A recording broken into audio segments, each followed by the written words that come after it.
Voice of America, Washington. শুরু হলো বাংলা অনুষ্ঠান। এখানে ওয়াশিংটনে এখন বেলা 11টা, বাংলাদেশে রাত 10টা, আর ভারতে রাত 9:30। আমি রুকিয়া হায়দার শ্রোতাদের সবাইকে অনেক অনেক প্রীতি ও শুভেচ্ছা জানিয়ে আজকের অধিবেশনে স্বাগত জানাচ্ছি। আজকে আমাদের অনুষ্ঠান আপনারা যেমন জানেন 8 ঘন্টার, এবং ফেসবুক লাইভ এখন প্রচারিত হচ্ছে না। কোভিড প্যান্ডেমিকের কারণে আমরা ঘর থেকে অনুষ্ঠান প্রচার করছি, এবং সেই জন্য স্টুডিও ফিরে না যাওয়া পর্যন্ত ফেসবুক লাইভ প্রচার করা আমাদের জন্য সম্ভব হচ্ছে না। আমরা দুঃখিত। তাহলে আসুন আজকে আমরা অনুষ্ঠান শুরু করি। প্রথমেই শোনা যাক বিশ্ব সংবাদ। বিশ্ব সংবাদ পড়ছি ইজাজ বিন হিউসেন। যুক্তরাষ্ট্রের প্রতিনিধি পরিষদ আজ সেনেটে ইমপিচমেন্টের ধারা সরকারিভাবে উত্থাপন করবে, যেখানে প্রাক্তন প্রেসিডেন্ট ডোনাল্ড ট্রাম্পকে বিদ্রোহ এবং ক্যাপিটাল ভবনের সমর্থকদের হামলায় উস্কানি দেবার জন্য অভিযুক্ত করা হবে। তার বিচারের পর্ব 8 ফেব্রুয়ারিতে শুরু হবে বলে ধার্য করা হয়েছে। ডেমোক্র্যাটস এবং রিপাবলিকানরা ট্রাম্পের আইনি দলকে তাঁর পক্ষ সমর্থনে কিছুটা সময় দিতে রাজি হবার পর এই তারিখ ধার্য করা হয়। প্রাক্তন প্রেসিডেন্টকে দোষী সাব্যস্ত করতে সেনেটে 2/3 সংখ্যাগরিষ্ঠতার প্রয়োজন পড়বে। সেনেটে ভারসাম্যতা 50-50 থাকায় 17 জন রিপাবলিকান সেনেটরকে ট্রাম্পের বিরুদ্ধে রায় দিতে হবে। প্রেসিডেন্ট জো বাইডেন সোমবার সরকারিভাবে কোভিড-19 ভ্রমণ সংক্রান্ত নিষেধাজ্ঞা পুনর্বহাল করতে যাচ্ছেন। ব্রাজিল, আয়ারল্যান্ড, যুক্তরাজ্য এবং অন্যান্য 26টি ইউরোপীয় দেশ যারা উন্মুক্ত সীমান্তে ভ্রমণে অনুমোদন দিয়েছে, সেসব দেশ থেকে আমেরিকান নন এমন ভ্রমণকারীদের ভ্রমণে নিষেধাজ্ঞা আরোপিত হবে। এছাড়াও সম্প্রতি এই সংক্ষিপ্ত তালিকায় দক্ষিণ আফ্রিকাকে অন্তর্ভুক্ত করা হয়। সম্প্রতি দক্ষিণ আফ্রিকায় বিরল আগ্রাসী ভাইরাস দ্রুত হারে ছড়িয়ে পড়লে তা দক্ষিণ আফ্রিকা সহ বিশ্বের কাছে এক উদ্বেগের কারণ হয়ে দাঁড়ায়। প্রাক্তন প্রেসিডেন্ট ডোনাল্ড ট্রাম্প তার শেষ দিনগুলিতে ভ্রমণে নিষেধাজ্ঞা তুলে দিয়েছিলেন। জো বাইডেন সেই নিষেধাজ্ঞা পুনর্বহাল করলেন। যুক্তরাষ্ট্র রবিবার সৌদি আরবের রাজধানীর উপর আকাশপথে হামলার নিন্দা জানিয়েছে। সৌদি রাষ্ট্রীয় মাধ্যমে জানায়, সৌদি আরব রিয়াদের উপর দৃশ্যত ক্ষেপণাস্ত্র বা ড্রোন হামলা প্রতিহত করতে সমর্থ হয়। সৌদি আরব ইয়েমেনের আন্তর্জাতিকভাবে স্বীকৃত সরকারের সহায়তায় হুতিদের বিরুদ্ধে অভিযান শুরু করলে ইয়েমেনের হুতিরা সীমান্তের ওপার থেকে বহু হামলা চালিয়েছে। তবে তারা শনিবারের এই হামলায় জড়িত থাকার কথা অস্বীকার করেছে। যুক্তরাষ্ট্র পররাষ্ট্র দপ্তর জানায়, শনিবারের এই হামলা আন্তর্জাতিক আইনের পরিপন্থী এবং শান্তি ও স্থিতিশীলতার যেকোনো প্রয়াসকে তা ব্যাহত করবে।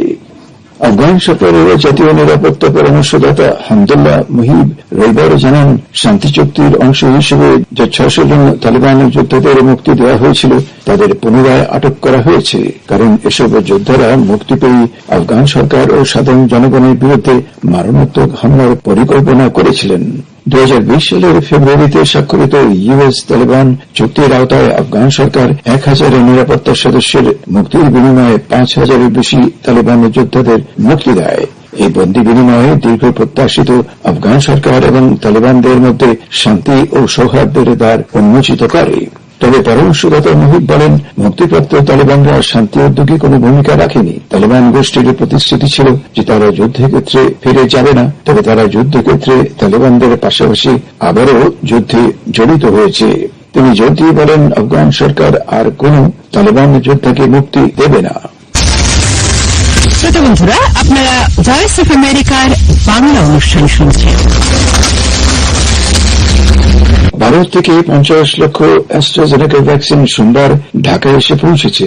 ঢাকা থেকে মতিউর রহমান চৌধুরীর একটি প্রতিবেদন। ভারতের সিরাম ইনস্টিটিউট থেকে কেনা 3 কোটি ডোজ টিকার প্রথম চালানের 50 লাখ ডোজ দেশে এসে পৌঁছেছে। সোমবার সকালে এই টিকা গ্রহণ করেন বেক্সিমকো ফার্মাসিউটিক্যালসের ব্যবস্থাপনা পরিচালক নাজমুল হাসান পাপন এমপি। সরকার, বেক্সিমকো ও সিরাম ইনস্টিটিউটের মধ্যকার চুক্তি অনুযায়ী আগামী 6 মাসে 3 কোটি ডোজ টিকা আসার কথা রয়েছে। টিকা গ্রহণের পর নাজমুল হাসান পাপন জানান, টিকাগুলোর প্রতিটি ব্যাচ থেকে স্যাম্পল পাঠানো হবে সরকারের ড্রাগ টেস্টিং ল্যাবে। সেখানে পরীক্ষায় 48 ঘন্টা সময় লাগবে। এরপর সরকারের নির্দেশনা অনুযায়ী বিভিন্ন জেলায় পাঠানো হবে। তিনি বলেন, যে দামে ভারত সরকার টিকা পাচ্ছে ঠিক একই দামে বাংলাদেশও পাচ্ছে। বেক্সিমকো ফার্মার ব্যবস্থাপনা পরিচালক আরও জানান, সরকারকে 3 কোটি টিকা সরবরাহের বাইরে আরও 10 লাখ টিকা আসবে। এই টিকা আসবে ঔষধ শিল্পের সঙ্গে সম্পর্কিত ব্যক্তিদের জন্য। খোলা বাজারে এই টিকা বিক্রি করা হবে না। বিকেলে তথ্য ও যোগাযোগ প্রতিমন্ত্রী জুনায়েদ আহমেদ পলক এক সংবাদ ব্রিফিংয়ে জানান, 27শে জানুয়ারি কুর্মিটোলায় প্রথম ভ্যাকসিন প্রয়োগ করা হবে। ওই দিনই উন্মুক্ত করা হবে টিকার জন্য রেজিস্ট্রেশনের অ্যাপ সুরক্ষা। প্রধানমন্ত্রী শেখ হাসিনা ভার্চুয়ালি এই কার্যক্রমের উদ্বোধন করবেন। আগামী 8ই ফেব্রুয়ারি সারা দেশে টিকা কার্যক্রম শুরু হবে। এর আগে 28শে জানুয়ারি ঢাকার 5টি হাসপাতালের 690 জন চিকিৎসক ও স্বাস্থ্যকর্মীকে টিকা দেওয়া হবে। প্রথম মাসে 60 লাখ মানুষকে টিকা দেওয়া হবে, এটাও জানানো হয়েছে। ওদিকে করোনা ভাইরাসে আক্রান্ত হয়ে গত 24 ঘন্টায় আরও 18 জনের মৃত্যু হয়েছে। এ সময় 602 জন রোগী শনাক্ত হয়েছেন। Motiur Rahman Chowdhury, Voice of America, Dhaka. উন্নত প্রযুক্তি ব্যবহার করে এখন ভোট কেন্দ্রে না গিয়ে লোকজন যে কোনো জায়গা থেকে ভোট দিতে পারবেন। শুনুন কলকাতা থেকে পরমাশিস খোসরায়ের একটি রিপোর্ট। ভোট দিতে যাওয়ার জন্য আর পরিমরি করে নিজের কেন্দ্রে ছুটে আসতে হবে না, বরং দেশের যে কোনো প্রান্তে বসেই ভোট দিতে পারবেন ভারতের সাধারণ মানুষ। উন্নত প্রযুক্তিকে কাজে লাগিয়েই এমনই রিমোট ভোটিংয়ের বন্দোবস্ত করতে চলেছে ভারতের নির্বাচন কমিশন। খুব শীঘ্রই তার মহড়াও শুরু করবে বলে জানিয়েছেন কমিশন। এই মুহূর্তে পশ্চিমবঙ্গের আসন্ন বিধানসভা নির্বাচনের প্রস্তুতি নিয়ে ব্যস্ত নির্বাচন কমিশন। তার মধ্যেই রিমোট ভোটিংয়ের পরিকল্পনার কথা জানিয়েছেন ভারতের মুখ্য নির্বাচন কমিশনার সুনীল অরোরা। ভবিষ্যতের কথা ভেবে নির্বাচন প্রক্রিয়াকে আরও সহজসাধ্য করে তুলতেই এমন পদক্ষেপ বলে জানিয়েছেন তিনি। প্রতিবছর নির্বাচন কমিশনের প্রতিষ্ঠা দিবস 25শে জানুয়ারিকে জাতীয় ভোটার দিবস হিসেবে পালন করা হয়। সেই উপলক্ষেই এই প্রকল্পের কথা ঘোষণা করেছেন সুনীল অরোরা। তিনি বলেন, রিমোট ভোটিং এর বিষয়টি গবেষণার পর্যায়ে রয়েছে। আইআইটি মাদ্রাজ এবং আরও বেশ কিছু সংগঠন তাতে যুক্ত রয়েছে। অত্যাধুনিক প্রযুক্তির সাহায্যে কাজ ভালোই এগোচ্ছে। খুব শীঘ্রই মহড়াও শুরু হবে বলে জানিয়েছেন তিনি। Paramashis Ghoshroy, voice of America, Kolkata. বিশেষ সংবাদ শুনছেন ভয়েস অব আমেরিকা, ওয়াশিংটন থেকে। ভারতের সস্তায় ভ্যাকসিন উৎপাদন এবং মধ্য ও নিম্নবিত্তের দেশগুলিতে বিপুল চাহিদার কথা বলে এবং দক্ষিণ এশিয়ায় তার প্রভাব বাড়াতে ভারত ভ্যাকসিন কূটনীতির আশ্রয় গ্রহণ করেছে। যেসব দেশ কোভিড-19 মোকাবেলায় কর্মসূচির উদ্যোগ নিতে চলেছে তাদের কাছে এই ভ্যাকসিন প্রাপ্তি হবে আশীর্বাদ স্বরূপ। ভারত এখন বিশ্বের সর্ববৃহৎ ভ্যাকসিন উৎপাদনকারী দেশ, যারা অ্যাস্ট্রাজেনেকার সঙ্গে যৌথভাবে ভারতে ভ্যাকসিন উৎপাদন করছে। ভারতের পাঠানো ভ্যাকসিনের চালান ইতিমধ্যেই সরবরাহ করা হয়েছে Nepal, Bangladesh, Bhutan, Maldives, Seychelles, Mauritius এবং মিয়ানমারে। অ্যাস্ট্রাজেনেকার অংশীদারিত্বে ভারতে প্রস্তুত ভ্যাকসিন সহজেই সংরক্ষণযোগ্য এবং উন্নয়নমুখী দেশগুলিতে এর চাহিদা রয়েছে বিপুল। বাংলাদেশের স্বাস্থ্যমন্ত্রী ভারতের মহানুভবতাকে বিপদে বন্ধুর পরিচয় বলে প্রশংসা করেছেন। ইসরায়েলের মেয়া শেরিম বসতি এলাকায় শত শত গোঁড়া ইহুদি বিধিনিষেধ অমান্য করেই পুলিশের সাথে সংঘর্ষে জড়িয়ে পড়েন। অতি গোঁড়া সম্প্রদায়ের ইহুদি জনগণ সরকারি নিষেধাজ্ঞা উপেক্ষা করে স্কুল, ধর্মীয় স্কুল বা ইয়েশিবা খোলার চেষ্টা চালিয়েছিল। তারা পুলিশকে লক্ষ্য করে ময়লা নিক্ষেপ এবং পরে তাদের নাৎসি বলে গালাগাল দিয়েছে। অ্যাশডোদ শহরে অপর এক ঘটনায় অন্যায়ভাবে খোলা একটি স্কুল পুলিশ বন্ধ করার চেষ্টা চালালে দাঙ্গায় 4 জন পুলিশ আহত হন। ইসরায়েলে সংক্রমণের বিরুদ্ধে অভূতপূর্ব টিকাদান কর্মসূচি এগিয়ে চলেছে। সরকারের লকডাউন অনুসারে সব স্কুল ক্লাস বন্ধ থাকবে, শুধু জুম মারফত ক্লাস নেওয়া যাবে। গির্জাও বন্ধ থাকবে এবং 10 জনের অধিক লোক সমাবেশে অংশ নিতে পারবেন না। এবং মস্কোর বিরোধী কারারুদ্ধ নেতা অ্যালেক্সি নাভালনির মুক্তির দাবিতে প্রতিবাদকারী শত শত লোককে আটক রেখেছে রাশিয়ার কর্তৃপক্ষ। জার্মানিতে চিকিৎসা শেষে মস্কো ফিরে এলে কর্তৃপক্ষ অ্যালেক্সি নাভালনিকে আটক করে। রুশ কর্তৃপক্ষ অত্যন্ত কঠোর পদক্ষেপ নেবার কথা ব্যক্ত করেছেন। তারা বলেন, এসব প্রতিবাদ বিক্ষোভ শুধু যে বেআইনি তা নয়, তা করোনা ভাইরাসের কারণে স্বাস্থ্য ঝুঁকিও বটে। মধ্য মস্কোর পুশকিন স্কোয়ারে বিক্ষোভকারীরা তার মুক্তির দাবিতে সোচ্চার হন। ক্যাসিনিয়া নামের একজন মহিলা বলেন, আমার দেশে অন্য কোন প্রেসিডেন্ট আমি দেখিনি। আমার বয়স এখন 24 বছর। আমি একই প্রেসিডেন্ট দেখতে দেখতে ক্লান্ত হয়ে পড়েছি। তাঁর মুক্তির দাবিতে সুদূর খাবরাওয়াস্ক, ইরকুটস্ক এবং ভ্লাদিভস্টকেও র্যালি অনুষ্ঠিত হয়েছে। বিশ্ব সংবাদ আজ এখানেই শেষ হল। বিশ্ব সংবাদ শুনলেন ভয়েস অফ আমেরিকা, ওয়াশিংটন থেকে। আমাদের এই অনুষ্ঠান প্রচারিত হচ্ছে মিডিয়াম ওয়েভ 190 মিটার ব্যান্ডে 1575 কিলোহার্টজে। আবারও বলে দিচ্ছি, আমাদের এই অনুষ্ঠান আপনারা শুধু রেডিওতেই শুনতে পাচ্ছেন, Facebook, web page, Twitter, social মিডিয়াতেও আপনারা শুনতে পাচ্ছেন। আমরা ফেসবুক লাইভ করতে পারছি না, সেজন্য আমরা দুঃখিত। তবে সব অনুষ্ঠানই আপনারা বেতার তরঙ্গে শুনতে পাচ্ছেন। এখন আসুন আমরা আন্তর্জাতিক খবরাখবর, ভারত বাংলাদেশের চলতি ঘটনাবলীর রিপোর্ট, প্রতিবেদন শুরু করি। আসুন শুনি চলতি ঘটনাবলীর উপর সেলিম হোসেনের একটি প্রতিবেদন। প্রেসিডেন্ট হিসেবে দায়িত্ব নিয়ে সপ্তাহ শুরু করার সাথে সাথে অনেক চ্যালেঞ্জের মুখোমুখি হয়েছেন যুক্তরাষ্ট্রের প্রেসিডেন্ট জো বাইডেন। এর মধ্যে প্রধান চ্যালেঞ্জ দেশব্যাপী করোনা ভাইরাস টিকা দেওয়ার প্রচেষ্টা এবং সামনের মাসে সেনেট তার পূর্বসূরি ডোনাল্ড ট্রাম্পের ইমপিচমেন্ট বিচার করা। আজ সোমবার সাবেক প্রেসিডেন্ট ডোনাল্ড ট্রাম্পের বিরুদ্ধে অভিশংসনের ফাইল হাউস থেকে সেনেটে যাবে। মঙ্গলবার সেনেটররা এখন থেকে 2 সপ্তাহ পর বিচারের জন্য জুরি হিসেবে শপথ নেবেন। 6 জানুয়ারি ক্যাপিটল হিলে ট্রাম্প সমর্থকদের হামলার আগে প্রেসিডেন্ট ট্রাম্প যা বলেছিলেন সেই কথার সূত্র ধরে এই ইমপিচমেন্ট ট্রায়াল। নভেম্বরে নির্বাচন সম্পর্কে ট্রাম্প বলেছিলেন নির্বাচনে কারচুপি হয়েছে, ভোট চুরি করা হয়েছে। সেই বিষয়গুলো নিয়ে আমেরিকানদের মধ্যে বিভক্তিরও সৃষ্টি হয়েছে। নির্বাচন নিয়ে ট্রাম্প প্রচার এবং সহযোগীরা কয়েক ডজন মামলা করেছিলেন, কিন্তু কোনটি জেতেননি। ভোটের বিষয়ে আরও তদন্তের জন্য Kentucky Republican senator Rand Paul যুক্তি দেখিয়েছেন। ট্রাম্প ইমপিচমেন্ট ট্রায়াল এমন এক সময় এসছে যখন বাইডেন প্রশাসন অনেকগুলো কাজ একসঙ্গে নিয়ে শেষ করার চেষ্টা করছেন, আর এজন্য কংগ্রেসের সঙ্গে মিলে কাজ করা দরকার। একসঙ্গে এত কাজ করা এই প্রশাসনের জন্য খুব বেশি হয়ে গেল কিনা এমন প্রশ্নে মিনেসোটার ডেমোক্রেট সেনেটর এমি ক্লোবুচার বলেন, I thoroughly believe that we can handle this impeachment trial and, just as the American people are doing, juggle what we need to get done. আমাদের তা করা দরকার। বাইডেন প্রশাসনের এই স্বল্প সময়ের কর্মকাণ্ড এবং আগামী দিনের কর্মকাণ্ড কেমন হবে তা নিয়ে প্রশ্ন করলে নিউ ইয়র্কের সিনিয়র সাংবাদিক সৈয়দ মোহাম্মদুল্লাহ বললেন, আমার মন্তব্য অত্যন্ত পজিটিভ, প্রশংসনীয় এবং তিনি যে সমস্ত কমিটমেন্ট করেছিলেন, কোন দেরি না করে, বিলম্ব না করে তার বেসিক জিনিসগুলো উনি করার চেষ্টা করছেন। প্যারিস পরিবেশ চুক্তিতে তিনি ফিরে যাওয়ার জন্য সেটা করেছেন।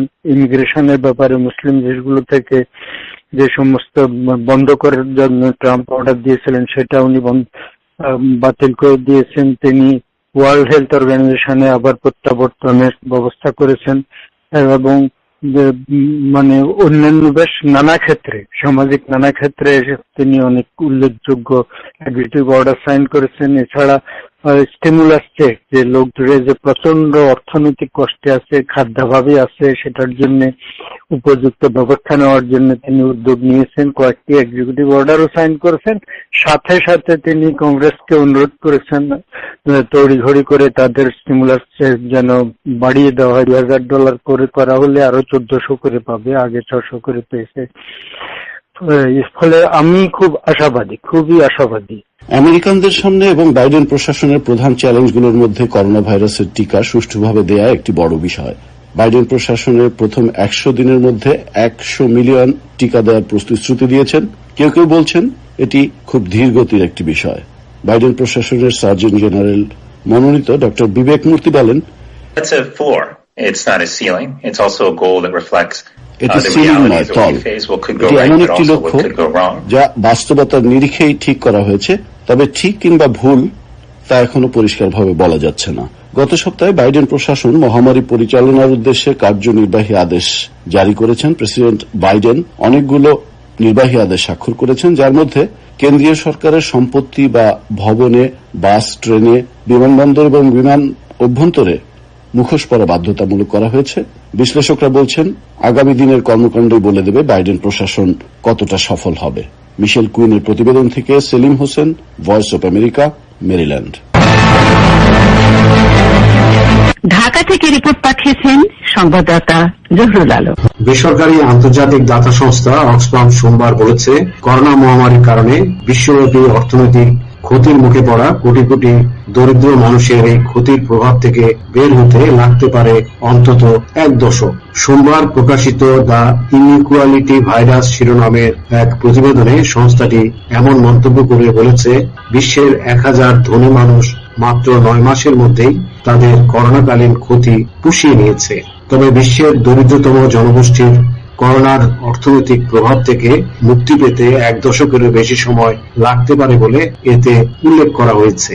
করোনা মহামারীর কারণে গত 90 বছরেরও বেশি সময়ের মধ্যে বিশ্বব্যাপী সবচেয়ে খারাপ কর্মসংস্থান সংকট তৈরি হয়েছে বলে উল্লেখ করে প্রতিবেদনে জানানো হয়েছে, কয়েক কোটি মানুষ বেকার হয়ে পড়েছেন এবং সবচেয়ে বেশি ক্ষতিগ্রস্ত হয়েছেন নারীরা।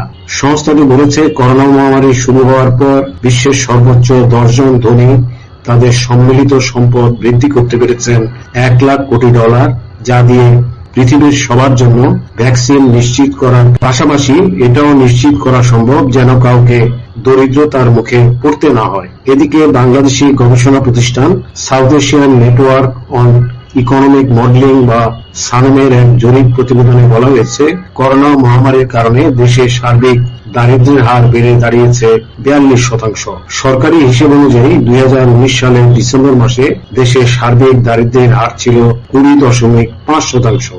সানেমের নির্বাহী পরিচালক অধ্যাপক ডক্টর সেলিম রায়হান এ সম্পর্কে ভয়েস অফ আমেরিকাকে বলেন, দেশে দারিদ্র্যের হার দ্বিগুণ হওয়ার বিষয়টি উদ্বেগের। তিনি বলেন, আমরা যেটা অ্যানালিসিস করে পেলাম, যেটা যে 2018 অথবা 19 সালে দারিদ্র্যের হার যেরকম 20%-এর কাছাকাছি ছিল, সেটা বেড়ে প্রায় 42% হয়েছে, প্রায় দ্বিগুণের বেশি হয়ে গেছে। সুতরাং এটা একটা অসম রকম একটা বড় উদ্বেগের বিষয় যে এই করোনাকালীন সময়ে, বিশেষ করে মার্চ মাস থেকে আমাদের অর্থনীতি যেভাবে ক্ষতিগ্রস্ত হয়েছে এবং বৈশ্বিক অর্থনৈতিক ক্ষতির কারণে আমাদের রপ্তানি এবং অন্যান্য দিকে যেরকম ক্ষতি হয়েছে এবং দেশের অর্থনীতি যেভাবে অর্থনৈতিক কর্মকাণ্ড যেরকম স্থবির হয়েছে, তারই একটা রিফ্লেকশন দেখা যাচ্ছে যে প্রচুর বিশাল সংখ্যক মানুষ তারা কাজ হারিয়েছে, তাদের ইনকাম কমে গেছে এবং তাদের কনজাম্পশনও কমে গেছে এবং সামগ্রিকভাবে দারিদ্র্য বৃদ্ধি পেয়েছে। দারিদ্র্য যে বৃদ্ধি পেয়েছে এটা তো অভাবনীয়, কারণ অভূতপূর্ব বলা যায়, কারণ এই 2005 থেকে 2020 সালের মধ্যে বাংলাদেশ তার দারিদ্র্যের হার 40% থেকে 20% নামিয়ে আনতে পেরেছিল।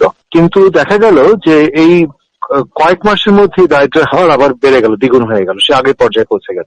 আমি মনে করি যে এই দারিদ্র্যের হার হয়তো যেভাবে দ্রুতগতিতে বেড়েছে সেটাকে দ্রুতগতিতে কমানো সম্ভব যদি সরকার কতগুলো পদক্ষেপ নেয়। সরকার ইতিমধ্যে বেশ কিছু পদক্ষেপ নিয়েছেন, তো সেগুলোকে আরো কার্যকরী করা দরকার। সর্বোপরি মনে করি সামাজিক সুরক্ষা কর্মসূচির আওতাটা অনেক বাড়ানো দরকার। বিশেষ করে আমাদের স্টাডি দেখিয়েছে সানেমের সার্ভে থেকে যে অনেক পরিবারই তারা কিন্তু সরকারের সামাজিক সুরক্ষা কর্মসূচির আওতার মধ্যে নেই এবং সরকার ঘোষিত যে সহায়তাগুলো আছে সেগুলো তারা পাচ্ছে না। তো এটাকে পরিসর বাড়ানো দরকার, পরিমাণও বাড়ানো দরকার। পাশাপাশি শ্রমবাজারে যে বড় ধরনের একটা অভিঘাত এসছে, অনেকে কাজ হারিয়েছে, সেগুলোকে টার্গেট করে যদি কিছু এমপ্লয়মেন্ট গ্যারান্টি স্কিম অথবা এই ধরনের কিছু ইন্ট্রোডিউস করা যায়, আমি মনে করি যে হয়তো এই পরিস্থিতিকে সামাল দেওয়া যাবে। আরেকটা জিনিস হচ্ছে যে অর্থনৈতিক কর্মকাণ্ড চালু করার জন্য সরকার যে পদক্ষেপগুলো নিয়েছে, বিশেষ করে স্টিমুলাস প্যাকেজ, এগুলো কার্যকরী হওয়া দরকার এবং এই ক্ষেত্রে এখনো অনেক ঘাটতি আছে। বিশেষ করে স্মল এবং মিডিয়াম এন্টারপ্রাইজ গুলো তারা কিন্তু পরিপূর্ণভাবে স্টিমুলাস প্যাকেজ পায়নি, সরকারের ঘোষিত স্টিমুলাস প্যাকেজের অর্ধেকও তারা পায়নি।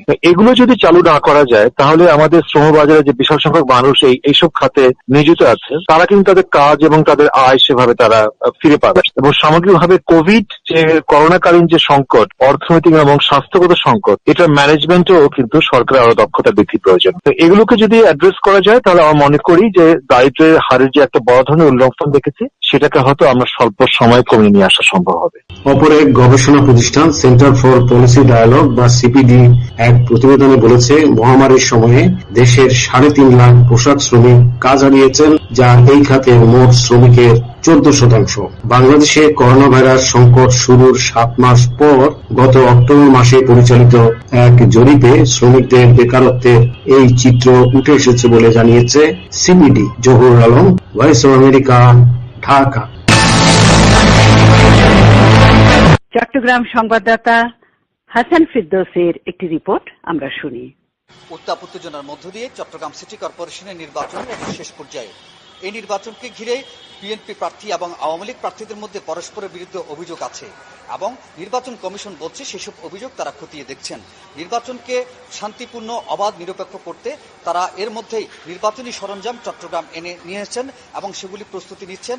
আগামীকাল এইসব সরঞ্জাম ইভিএম সহ ভোট গ্রহণে যেসব দরকার সেগুলি তারা বিভিন্ন কেন্দ্রে প্রেরণ করবেন। সেগুলো প্রস্তুতি আমার পেছনে লক্ষ্য করছেন যে এই সরঞ্জামগুলো, ইভিএমগুলো আগামীকাল কেন্দ্রে কেন্দ্রে পাঠানো হবে। নির্বাচন সংশ্লিষ্ট কর্মকর্তাদের মধ্য দিয়ে 16,500 কর্মকর্তা এই নির্বাচনের দায়িত্ব পালন করবেন। প্রায় 9,000-এর বেশি আইন শৃঙ্খলা বাহিনী তারা নির্বাচনের নিরাপত্তার দায়িত্বে থাকবেন এবং এছাড়া 775 জন নির্বাচন সংশ্লিষ্ট কর্মকর্তা তারা এই কাজগুলো করবেন প্রিসাইডিং অফিসার হিসাবে এবং সার্বিকভাবে বলা যাবে এই নির্বাচন অবাধ, নিরপেক্ষ, সুষ্ঠু হবে বলে নির্বাচন কমিশনের পক্ষ থেকে দাবি করা হয়েছে।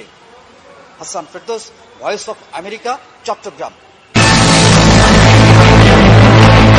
কলকাতা থেকে সংবাদদাতা দীপঙ্কর চক্রবর্তী আমাদের তার রিপোর্টে বিস্তারিত জানিয়েছেন। আসুন আমরা শুনি। গত 23শে জানুয়ারি শনিবার নেতাজি সুভাষচন্দ্র বসুর জন্মদিবস উপলক্ষে রাষ্ট্রপতি রামনাথ কোবিন্দ দিল্লিতে রাষ্ট্রপতি ভবনে নেতাজির একটি প্রতিকৃতির আবরণ উন্মোচন করেন। কিন্তু আজ ভারত জুড়ে সোশ্যাল মিডিয়ায় সেটির সমালোচনা শুরু হয়েছে, হাসাহাসি চলছে। বলা হচ্ছে ওই প্রতিকৃতিটি আসলে নেতাজির নয়, টালিগঞ্জের অভিনেতা প্রসেনজিতের, যিনি সৃজিত মুখার্জির পরিচালনায় গুমনামি নামে নেতাজির জীবনভিত্তিক একটি ফিল্মে নেতাজির ভূমিকায় অভিনয় করেছিলেন। সত্যি কথা বলতে প্রসেনজিৎ মেকআপ নেওয়ার পর দুজনের চেহারার মিল খুবই বেশি মনে হয়েছে, কিন্তু তার জন্য কেন্দ্রীয় সরকারের তরফে এত বড় ভুল যদি হয়ে থাকে তাহলে সেটা রীতিমতো হাস্যকর পরিস্থিতির সৃষ্টি করেছে। অবশ্যই বিজেপি এই সমালোচনা উড়িয়ে দিয়ে বলেছে নেতাজির ছবিটি তার পরিবারেরই একজন দিয়েছিলেন, তার ভিত্তিতেই এই ছবিটি এঁকেছেন বিশিষ্ট শিল্পী পরেশ মাইতি। এ ব্যাপারে প্রথম দৃষ্টি আকর্ষণ করেছিলেন তৃণমূল সাংসদ মহুয়া মৈত্র। একটি টুইট বার্তায় তিনি বলেন, এমন সাংঘাতিক ভুল করলে ভারতকে স্বয়ং ঈশ্বরও রক্ষা করতে পারবেন না। এরপর আরও অনেক বিশিষ্ট লোক এই নিয়ে হাসাহাসি শুরু করেন। কেউ বলেন অভিনেতা বেন কিংসলে রিচার্ড অ্যাটনবরোর গান্ধী ছবিতে অভিনয় করেছিলেন, তার প্রতিকৃতিকে যদি গান্ধীজির প্রতিকৃতি বলে চালানো হয় যেমন হবে, এটাও তাই। কেউ বলছেন অজয় দেবগন শহীদ ভগৎ সিংয়ের ভূমিকায় অভিনয় করেছেন, বিবেক ওবেরয় নরেন্দ্র মোদী সেজেছেন, তাদের ছবি তাহলে আসল বলে চালিয়ে দেওয়া যায়। তৃণমূল কংগ্রেস এর আগেও বিজেপির এই ধরনের ভুল নিয়ে হাসাহাসি এবং সমালোচনা করেছে। কিছুদিন আগেই কেন্দ্রীয় স্বরাষ্ট্রমন্ত্রী অমিত শাহ পশ্চিমবঙ্গে এসে সাঁওতাল নেতা বিরসা মুন্ডার মূর্তির পাদদেশে পুষ্পার্ঘ্য অর্পণ করতে গিয়ে আসলে ফুল দিয়েছিলেন এক সাঁওতাল যোদ্ধার পায়ের নিচে। সেটা ধরা পড়ার পর বিজেপিকে যথেষ্ট বিড়ম্বনায় পড়তে হয়েছিল। এছাড়াও একজন বিজেপি নেতা কলকাতার জোড়াসাঁকোর ঠাকুরবাড়ির বদলে শান্তিনিকেতনকে রবীন্দ্রনাথ ঠাকুরের জন্মস্থান বলে অভিহিত করেছিলেন। এখন রাষ্ট্রপতি ভবনে সত্যি ওরকম ভুল হয়েছে কিনা তা অনুসন্ধান করে দেখা হচ্ছে। Dipankar Chakraborty, voice of America, Kolkata. Kolkata থেকে পরমাশিস ঘোষ সাহের প্রতিবেদনে তিনি বলেছেন, পশ্চিমবঙ্গের আসন্ন বিধানসভা নির্বাচনে হস্তক্ষেপ করতে রাজি নয় ভারতের শীর্ষ আদালত সুপ্রিম কোর্ট। রাজ্যে অবাধ ও স্বচ্ছ নির্বাচন করাতে এবং বিরোধী দলের নেতাদের নিরাপত্তা সংক্রান্ত বিষয়ে একটি জনস্বার্থ মামলা দায়ের হয়েছিল। রাজ্য সরকারকে প্রয়োজনীয় নির্দেশ দিতে আর্জি জানানো হয়েছিল, কিন্তু পত্রপাঠ তা খারিজ করে দিয়েছে দেশের শীর্ষ আদালত। প্রসঙ্গত বলা যেতে পারে, পশ্চিমবঙ্গে আসন্ন বিধানসভা নির্বাচনের আগে রাজ্যে তৃণমূল এবং বিজেপির সংঘাত চরম আকার ধারণ করেছে। এমন পরিস্থিতিতে গত ডিসেম্বর মাসে দেশের শীর্ষ আদালতে একটি জনস্বার্থ মামলা দায়ের করেন আইনজীবী পুনীত কৌর ধান্দা। তাতে তৃণমূল সরকারের বিরুদ্ধে একাধিক অভিযোগ আনেন তিনি। ওই আইনজীবী অভিযোগ করেন, তৃণমূল ক্ষমতায় আসার পর রাজ্যের আইন শৃঙ্খলা একেবারেই ভেঙে পড়েছে, পদে পদে মানবাধিকার লঙ্ঘিত হচ্ছে, পুলিশ কার্যত দলদাসে পরিণত হয়েছে। এই বিশৃঙ্খলায় তারা সক্রিয়ভাবে যুক্ত। বিরোধী দলের নেতারা ধারাবাহিকভাবে খুন হচ্ছেন, আর তাতে কিছু লোকের স্বার্থ রক্ষা হচ্ছে। কিন্তু আজ সোমবার এই মামলা পত্রপাঠ খারিজ করে দেয় সুপ্রিম কোর্টের বিচারপতি অশোক ভূষণ, হেমন্ত গুপ্ত এবং সুভাষ রেড্ডির ডিভিশন বেঞ্চ। আদালতের দরজায় কড়া না নেড়ে ওই আইনজীবীকে অন্য উপায় দেখতে বলা হয়। Paramashis Ghosh Ray, voice of America, Kolkata.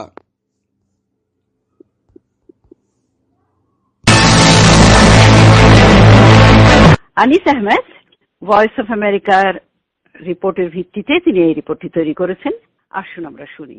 US Congress Democrats majority. এই সপ্তাহে যুক্তরাষ্ট্রের 46তম প্রেসিডেন্ট হিসেবে জো বাইডেনের শপথ গ্রহণ এবং এদেশের সেনেটে ডেমোক্রেটরা নিয়ন্ত্রণ গ্রহণের পর যুক্তরাষ্ট্রের প্রত্যাবর্তন ঘটল একতাবদ্ধ সরকারে। স্পিকার ন্যান্সি পেলোসির নেতৃত্বে যুক্তরাষ্ট্রের প্রতিনিধি পরিষদে ডেমোক্রেটিক পার্টির সংখ্যাগরিষ্ঠতায় এবারও অব্যাহত রয়েছে। আর তাই যেমনটি ভয়েস অফ আমেরিকার কংগ্রেস সম্পর্কিত রিপোর্টার ক্যাথরিন জিপসন বলছেন, আইনে বড় রকমের পরিবর্তন আনার সুযোগ রয়েছে প্রেসিডেন্ট বাইডেনের। অ্যাক্ট 1, বাইডেন শপথ। দায়িত্ব গ্রহণ করার সঙ্গে সঙ্গেই যুক্তরাষ্ট্রের প্রেসিডেন্ট জো বাইডেন বেশ কিছু উল্লেখযোগ্য চ্যালেঞ্জের সম্মুখীন হচ্ছেন। প্রথমটি হচ্ছে করোনা ভাইরাসের মোকাবিলা করা, যার ফলে 4 লক্ষেরও বেশি আমেরিকান প্রাণ হারিয়েছেন। অ্যাক্ট 2, বাইডেন কোভিড রিলিফ প্রস্তাব পাঠানো সংক্রান্ত। আর ভাইস প্রেসিডেন্ট কামালা হ্যারিস শপথ বাক্য পাঠ করালেন সেনেটের নতুন 3 জন সদস্যকে।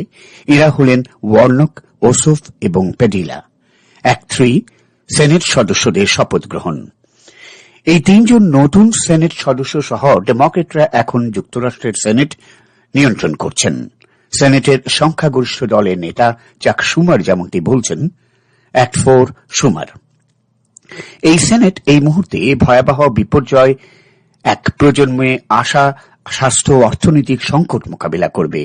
আর প্রজন্ম থেকে প্রজন্মান্তরে চলে আসা বর্ণ নির্বিশেষে সুবিচার, অর্থনৈতিক সুবিচার, সমান সুযোগ এবং আইনের চোখে সমানভাবে দেখার সংগ্রামে অগ্রগতি সাধনের জন্য এই সেনেট প্রচেষ্টা চালিয়ে যাবে। বলা যায় ডেমোক্রেটদের জন্য এ হচ্ছে এক উচ্চাকাঙ্ক্ষী এজেন্ডা।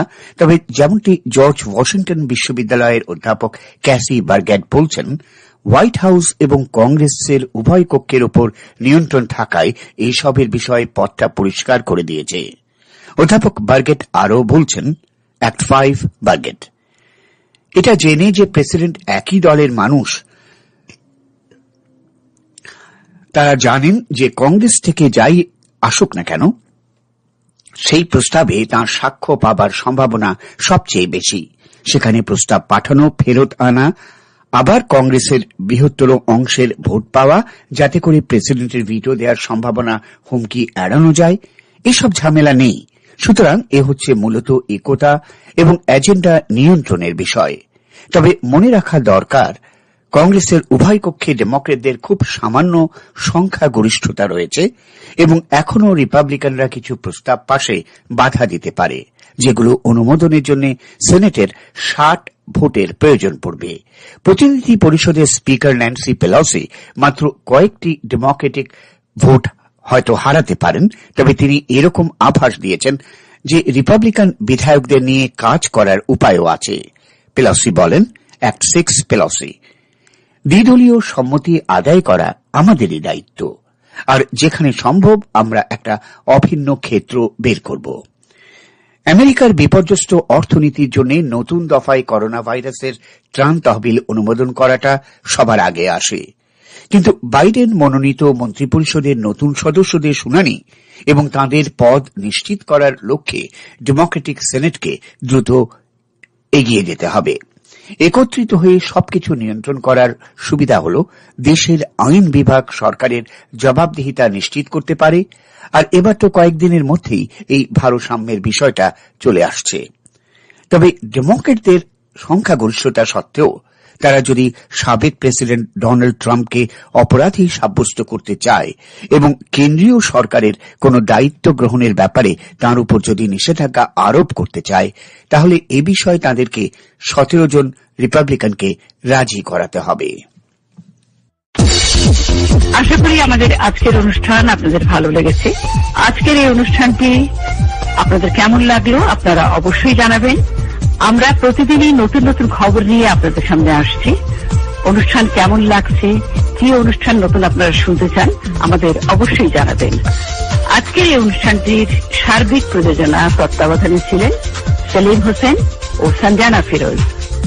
আমি রুকিয়া হায়দার সবার শুভ কামনা করে আজকের অনুষ্ঠান শেষ করছি। সবাই ভালো থাকুন, সুস্থ থাকুন। শুভরাত্রি।